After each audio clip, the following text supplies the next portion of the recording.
when you see thousands of people that are innocents that got killed by drones, 1 million innocents killed in Iraq, if that's not a crime against humanity, what is a crime against humanity?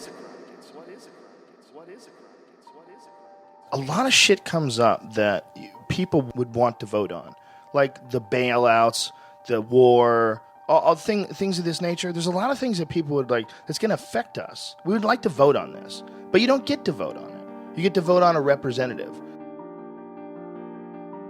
These people are going to represent you once they get into office. And think about some of the laws that are in place to protect corporations. Think about some of the laws that are in place that fuck people over every day. They wouldn't be there if people were voting for them.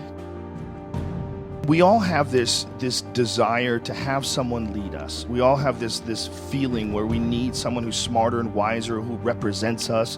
You know, and when you're really fucking dumb, the problem is really dumb people, they get a say in everything too. And they're subject to a lot of tricks. They're subject to nationalism. They're subject to these kind of ridiculous rah, rah, rah America speeches that don't say jack shit. They say nothing. It's all just this cheerleading fucking event. And they're subject to it. They can't help it. They're dumb. They don't know they're being bullshitted. They grew up around dumb people. They go to work with dumb people. There's no one in their family that's interesting or asks any questions at all. And they just get sucked right into it, man. This society is so greedy, we're willing to go to war. We're willing to go places and send these big metal machines that kill people and fuck people up just so we can make more money. And the way our society is set up, I mean, I've heard it argued, and argued successfully, that our society runs on war. You know, it runs on the domination of the other parts of the world. And literally, that's the only way you can control a gigantic chunk of the globe. You have to keep everybody down, you know, and that's what our society is based on. We can't be fighting over each other because, you know, this guy's like 1 million people die in Iraq and everybody goes, hey, as long as it doesn't happen over here. But it is, right. That is over here. It's just over here, over there. It's the same thing. It's some people you don't know that were born somewhere else who fucking got jacked. You get trapped in that whole idea of, you know, this is my team, these are my people, and, you know, someone fucking plays a country music song and throws up a flag and I'm in. Fuck it. It feels good. Feels good to be in, right? Feels good to be, God bless America. It feels good singing around with a bunch of other people and you're all drinking. We're the fucking baddest motherfuckers on the planet. Woo! And that's how people get recruited. It's a clusterfuck, man. These poor fucking kids, man. Can you imagine being 18, 19, being talked into doing this shit for a bunch of bloodthirsty motherfuckers who just are trying to get whatever they're trying to get over there, whatever the fuck it is, whether it's lithium, you know, minerals in the mountains that they use to make cell phones, whether it's 90% plus of the world's opium supply, 90 fucking percent.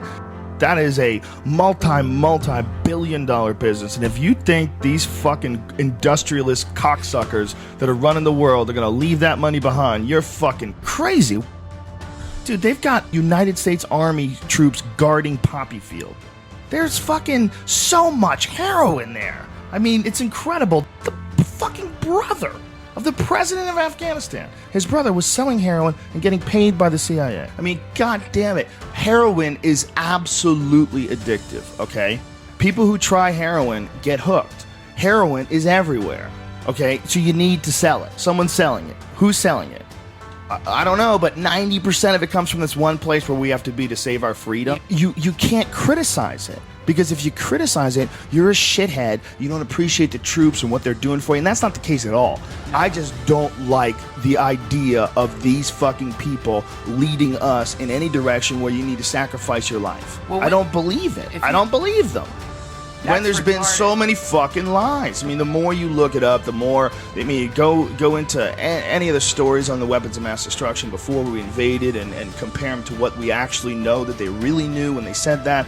It's like they did it on purpose. They wanted to get in there for whatever fucking reason. And if it's some crazy, the world is going to end if we don't stop this, but we can't tell you shit, like, I would love to believe you. I would love to believe that the reason why you're not telling us exactly what the fuck is going on is because you're really protecting us from some insanely evil thing that if we knew about it, society would collapse. But our strong, brave, powerful leaders are going to guide us without our knowledge. I would love to believe you. If you weren't all full of shit. We're going to have to step back and look at it all in a different way. And I don't think you're going to get that from just voting for president and dealing with all this nonsense that we have right now with the two-party system. We're spinning our wheels. We're not getting any traction. This is all nonsense. It's the same nonsense with Obama that we dealt with Bush. Special interest groups controlling what people say and do and what direction the country goes in and save us from the bad guys. Shut the fuck up, man. It's the same nonsense. Operation Northwoods was something that was plotted out during the 1960s, signed by the Joint Chiefs of Staff, where they were going to fake terrorist attacks on American civilians and blame it on the Cubans so we could go to war with Cuba. It involved a bunch of shit, like blowing up a jetliner. They were going to have a drone jetliner and blow it up and say that people died on it. And this was going to get everybody fired up about going to war with Cuba. They were even going to attack Guantanamo Bay. They were going to arm Cuban friendlies to attack Guantanamo Bay so that we would have to go to war with Cuba. This is like our own government. They plotted this out. This is like real shit. I remember when I saw JFK, the Oliver Stone movie, and that was like part of the premise that JFK, that Oliver Stone was pushing in this film, is that they killed JFK because they wanted to stay in Vietnam because they were making a lot of money in Vietnam. And I remember at the time seeing that movie going, that is absolutely ridiculous. Who the fuck believes that? Are they going to start wars and keep wars going just so that they can make money, even though it's not a real war, it's not a just war? Nobody wants to go to war. That's stupid hippie bullshit.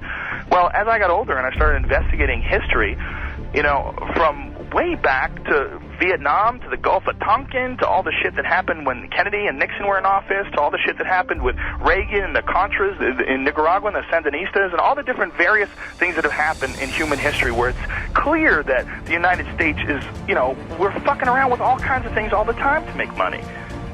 And that there's a bunch of people that are profiting off of war. And then they're not just profiting like a little bit of money here and there. You look at like what's going on with like how much money Halliburton made from the war. We're talking like billions and billions of dollars. That's like real money. Eisenhower leaving office, and he's giving a speech warning the American people about the power of the military-industrial complex. You know, when you watch that, you're like, whoa, here is a sitting president who's leaving office, but the most important thing that he wants to tell people is that you have to be careful because there's a machine here that wants to go to war. There's a business behind going to other countries and fucking people up and taking their shit.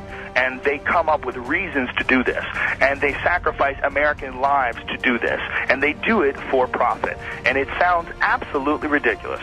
It sounds absolutely outrageous that the greatest country on earth could be involved in something like that from the get-go. But yet, that's what history says. That's how it points. It points in that direction. It points in that direction that it's going in. In the councils of government, we must guard against the acquisition of unwarranted influence, whether sought or unsought, by the military-industrial complex. The potential for the disastrous rise of misplaced power exists and will persist. We must never let the weight of this combination endanger our liberties or democratic processes.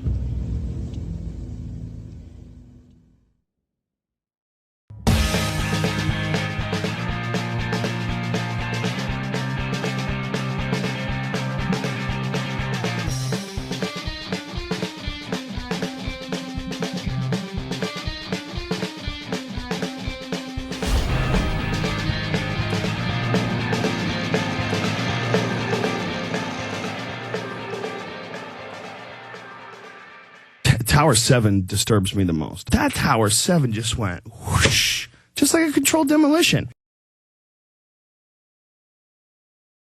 And everybody's like, yeah, but it had holes in the building. And you see the hole in the building? Yes, I see the hole in the building. But wouldn't it fall towards that hole? Why is it falling like that? That doesn't make sense to me with Tower 7. The way Tower 7 fell, it just kinked in the middle and fell down free fall speed.